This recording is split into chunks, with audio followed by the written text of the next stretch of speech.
with Ryan. I do regret getting married in prison so fast. It wasn't anything like what the headlines were saying about a fridge and food. That has absolutely nothing to do with it. You told me when we spoke here in LA, Ken is going to leave Texas to move to Louisiana to be closer to you. We're not going to live together. I'm still under parole. We'll hang out. We'll date. Do you plan to try to go get a normal job? I do want to get a 9-to-5. Maybe I should just go work at McDonald's. I don't want to go through my whole life being the girl that murdered her mother. You know my story. All right, now let's see what I do with my life. Life after lockup. Of course, you're no stranger to showing everything about your life on camera, but we've previously seen your life behind bars. You're free now, so why open your life up to cameras yet again? When I was in prison, the prison confessions was a way for me to share my story in a very exclusive way and what I was going through in prison with my parole hearing. And so this is an extension of that. So I'm sharing my life outside of prison because by the time December had rolled around and I was about ready to get out, I was like, I'm so tired of this prison version of myself. I don't feel like I am a prisoner. I am tired of labels. I'm about to be a free woman, and that's going to be a new start for me. So I wanted to show people that I could be more than what I was labeled. And by doing that, I opened myself up to cameras. You know, people have preconceived ideas of who I am. So let me break that mold and show them who I really am. One of the big things that we see in episode 1 is sort of the challenges that you endure with your parole officers. Can you set the record straight on what it is you can and can't do? What does your parole look like? It's fairly simple. You know, I have to obey by all laws, which is pretty common, right? I have to get advance permission from my parole officer if I'm to travel out of state. Okay. I could travel anywhere in the state of Louisiana without permission. No drugs, no alcohol. And I do have to get mandatory therapy, which is going really good for me. And no contact with my co-defendant. And other than that, that's parole. That's it. And how long does this last for? Until June of next year.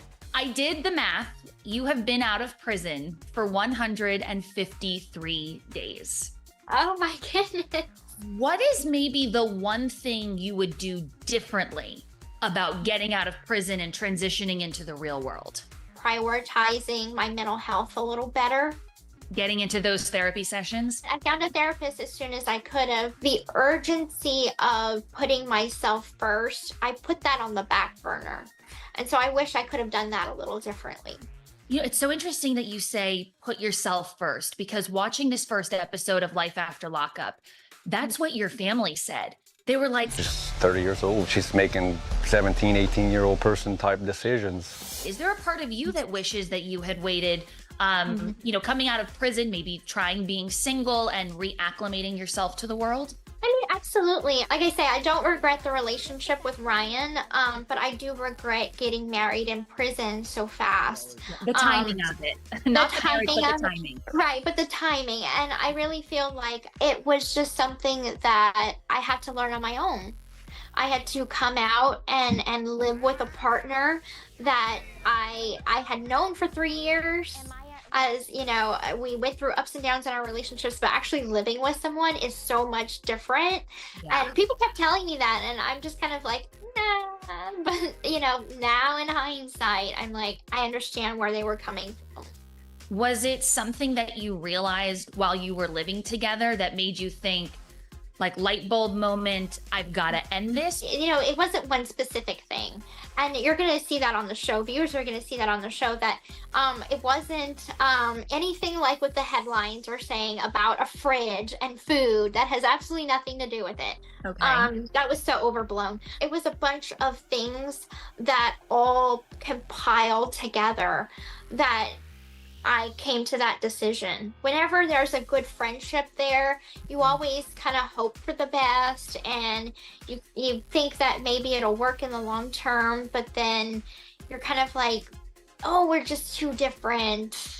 Where are you at with your divorce proceedings? We're in the beginning stages, so it's gonna be probably October, because we have to wait the 180 days to have this process going. We haven't even had our first court yet, so. You're not even legally divorced, but you have seemingly found love again. The universe brought you and Ken, your former fiance, back together. Was there ever a part of you that thought, maybe I should pump the brakes and just be by myself for a second? I felt over the course of a couple months, I felt like more disconnected from Ryan emotionally. And so having that disconnection already there made it a smooth transition, because it's kind of like Ken and I have always remained friends even after our breakup in 2019. Yeah. You know, and we know Ryan has made it very clear he did not like that. Right. He's been very spoken, and rightfully so. That's his opinion. Those are his to feel. So that is his valid feelings. He's trying to weasel his way back in because now Gypsy's out of prison. Who was that? You texted him. I don't care. Delete it then. When my marriage was over and I walked away, that's when Ken and I developing a reconnection and starting to find that, okay, back in 2019 and 2017, it wasn't the right time for us. Mm-hmm. But now that I'm free, we're able to reconnect and see if that right time is now. And is it? It is. Everything's going really good with us. So how did he come back into your life? I mean, we had a visit. After you split from Ryan? Yes. We kind of, had that reconnection moment where it's like old friends that have a history there. And then it wasn't until like definitely the last visit, so it was late April, that it was kind of like, okay, this is really starting to feel like the real deal. I've always loved you. You've always loved me. Why are we denying this at this point? We're denying ourselves the happiness. Yeah. So let's just be happy. You told me when we spoke here in LA earlier this month that things were going so well. He's actually going to be moving to Louisiana to be closer to me. Is he now living in Louisiana? Not yet, but it's very soon. We're not going to live together. I'm still under parole, so I have to parole to my family, and so I'm living at home with my dad and my stepmom for the next year. And then he'll be living in New Orleans, and we'll visit each other, we'll see each other, we'll hang out, we'll date, and do this the right way, like we always should have in the beginning, Yeah. You told me earlier this month that I've always said Ken was my soulmate. So are you having conversations about the future and maybe taking that next step? Those conversations are fun to have, but nothing seriously laid out. It's just kind of like, oh, this would be cute, XYZ when we XYZ. Just because we're in love, I don't want to know what your plans are. If you're going to propose, don't tell me, just do it. That's in his hands right now. Okay, yes, that's up to Ken.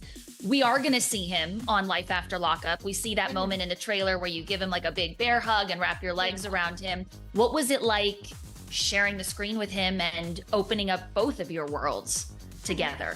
For me, it kind of comes second nature. I've been doing this for so long, and I have a comfortability in front of the cameras, whereas he doesn't. He would get a little shy, and I'm kind of like, it's okay, just be yourself. But our energy on camera is just like, you can see the connection, you can see the love. It's very obvious. You talk about how Ken was always your soulmate. You have this undeniable connection, and it's electricity. I think a lot of people wonder, if Gypsy thinks this was always her soulmate and this was always the plan, why marry someone else? Well, it wasn't the plan. Yes, to the fact that I feel like Ken is my soulmate, but back in 2019, he ended the relationship, and then he moved on with someone else. He got into another relationship, and that lasted for 4 or 5 years. So he was on his path doing his life and I was on mine. And so Ryan was my partner at the time, and we were making a bond together. So Ken and I were just on two separate paths at that time, and our paths just happened to now reconnect. Okay. So again, back to that whole timing thing. Exactly. Of course, I don't think anybody was expecting to see the trailer for season 5 of The Kardashians, and we see you with Kim Kardashian. Hi, Gypsy. Hi. I just want to first say that Kim, it was a very big honor to get to meet her. And I know that prison reform is definitely something that she's passionate about. It's something that I'm passionate about. And so to get to connect with her and talk about that was a wonderful experience. And I know viewers are going to, enjoy kind of seeing what we talked about, but they're going to have to wait for the Kardashians and tune in for that. Is there some sort of a project where you're teaming up to reform the prison system? Well, I know that it's something that, I have a lot of opinions about. And so her taking the time to kind of hear me out on that was definitely kind of her, because it's like I have been on that side of things, and she's a very influential person. So it was something that was a positive experience. Have we not seen the last of Gypsy and Kim? Oh, I don't know about that. It's just the one meeting. So Okay, the one just meeting. the one time. Hi, Gypsy. Hi. So many questions about your future and what it's going to look like when you're done promoting Life After Lockup. What is your plan? Do you plan to try to go get a normal job, a 9-to-5, or do you think you're too prominent of a public figure at this point where having like a conventional job and a conventional lifestyle is sort of out of the question? When things calm down and I have no obligations, I do want to get a 9-to-5. But first, I have to kind of learn the things that get me there. So I'm still working on driving. I need to get my driver's license, as I've said before. So to get to a job, I need to know how to drive. Yeah. What is that job? What is that 9-to-5? Part of me is kind of like, maybe I should just go work at McDonald's. Well, I love those know. French fries. You do love those French fries. I love those French fries. I don't know. They are so good.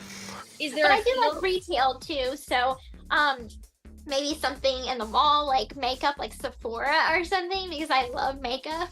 Yeah. So the plan is to have a normal life. You're not, Yes. interested in being a full-time public figure, walking Oh red God, carpets. no. I think that everything has been very hyped up, and I've had wonderful opportunities, but I don't see those lasting. And I think that there comes a time where I have to make a choice, and that is, when do I say enough is enough? And I think after so long of having my name in the spotlight, that time is coming really soon.